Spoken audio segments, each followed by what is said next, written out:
শুনানি হয়েছে। এই শুনানিতে আমি ছিলাম, সরকার থেকে আমি উপস্থিত হয়ে আমাদের ছিলেন, আমাদের ছিলেন, আমাদের দীর্ঘক্ষণ শুনানি হতে আদালত আজকে একটা শুনানি হয়েছে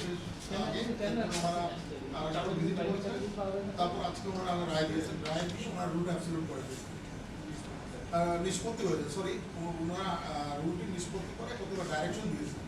এর ভিতরে একটি ডাইরেকশন হচ্ছে যে বেইল অ্যাপ্লিকেশনটা যারা তার মৃত্যুদণ্ডপ্রাপ্ত আসামির বেইল অ্যাপ্লিকেশনটা কনসিডার করা যাবে। এটা আমাদের দেশে এখন পর্যন্ত হয়নি, যার ফলে এটা হয়তো আমি সরকারের সাথে আলাপ করবো। এছাড়া উনি আরও কতগুলো যে ডাইরেকশন দিচ্ছেন, ডাইরেকশনগুলো নিয়ে সরকারের সাথে আলাপ করবো, সরকারের নির্দেশনা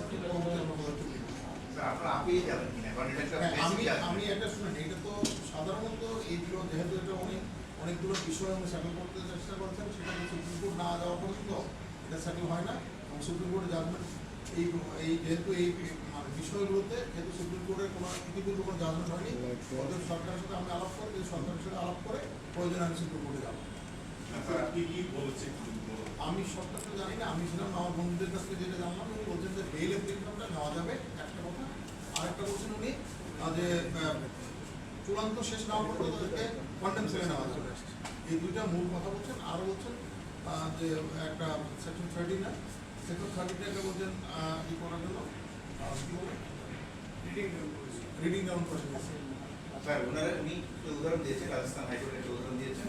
উনি বলেছেন যে এইটা রেজিস্ট্রিও আপিল হয়েছিল, Indian supreme court finally decide করেছে, ইউএস সুপ্রিম কোর্টও ফাইনালি ডিসাইড করেছে। সেক্ষেত্রে আমাদের দেশে তাহলে এটা ফাইনালি বাংলাদেশ সুপ্রিম কোর্ট, দেখেন আমাদের সুপ্রিম কোর্ট ডিসাইড না করার কোনো কিছু ফাইনাল হয় না। কারণ আপনারা জানেন সংবিধান 111 অনুযায়ী সুপ্রিম কোর্ট যে আনুষ্ঠানিক হাইকোর্টটা সবার বাধ্য, সুপ্রিম কোর্টটা হাইকোর্ট সহ সবার বাধ্য।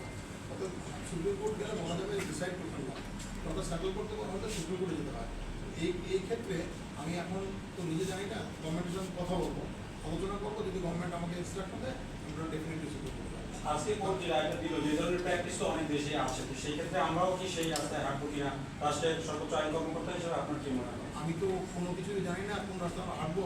হাঁটার আগে আমাকে দেখতে হবে রাস্তাটা কি, তারপর এই রাস্তাটা আমাকে হাঁটার জন্য যিনি বলেন তার সাথে আলাপ করতে হবে, সরকারের সাথে আলাপ করতে হবে, এটা রাষ্ট্রের সাথে আলাপ করতে হবে।